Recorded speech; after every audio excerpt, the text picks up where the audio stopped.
₹1 ಇಲ್ಲಿ 62 ಪೈಸೆ ಒಬ್ಬರಿಗೆ ಅದ.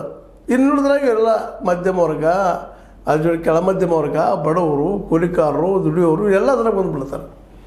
ಆಗ ಇಂಬ್ಯಾಲೆನ್ಸ್ ಸ್ಟಾರ್ಟ್ ಆಗಿಬಿಡ್ತು. ಸಮಾಜ ಇಂಬ್ಯಾಲೆನ್ಸ್ ಆಗ್ತಾ ಹೋಗ್ತದೆ.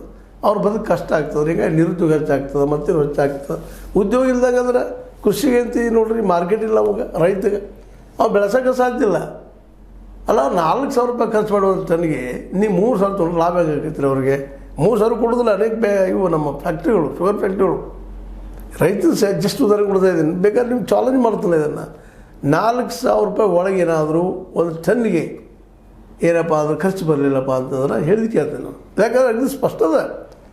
ಗಳೆ ಹಾಕೋದು, ಮಾಡೋದು, ಅದ್ರ ಜೊತೆಗೆ ಬೀಜ ತರೋದು, ಬೀಜ ಹಾಕಿ ನಿಂತ ವರ್ಷಗಳಲ್ಲಿ ಕಾಯ್ದು ಆಳುಗಳನ್ನ ಹಚ್ಚೋದು, ಇವೆಲ್ಲ ಲೆಕ್ಕ ತೆಗೆದಾಗ 1 ಟನ್ ಬೆಳಿಬೇಕಾಗಿದ್ರೆ ಮಿನಿಮಮ್ ಒಂದು $4,000 ಖರ್ಚು ಬರ್ತದೆ ಇವತ್ತಿನ ಮಾರ್ಕೆಟಲ್ಲಿ.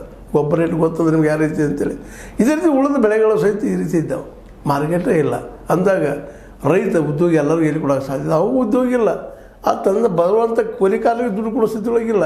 ಮೇನ್ ಉದ್ಯೋಗ ದೇಶದ ಕೃಷಿಗೆ ಇಲ್ಲಿ ಏನಪ್ಪ ಅಂತಂದರೆ ಅವ್ರು ಬದುಕೋದು ಅವಕಾಶಗಳಿಲ್ಲ.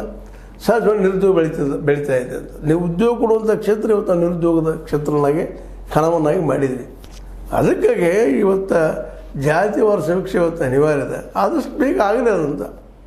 ಈಗ ನಮ್ಮ ಸಿದ್ದರಾಮಯ್ಯನವರು 90 ದಿವಸದಾಗ ಮುಗಿಸ್ತಾರೆ ಹೇಳ್ತಾರೆ. ವಿರೋಧ ಪಕ್ಷಗಳು ಆಗೋದಿಲ್ಲ, 165 ಕೋಟಿ ಮಾಡಲಿ, ಏನು ಮಾಡಲಿ ಮಾಡಿದ್ರು ಅವರು.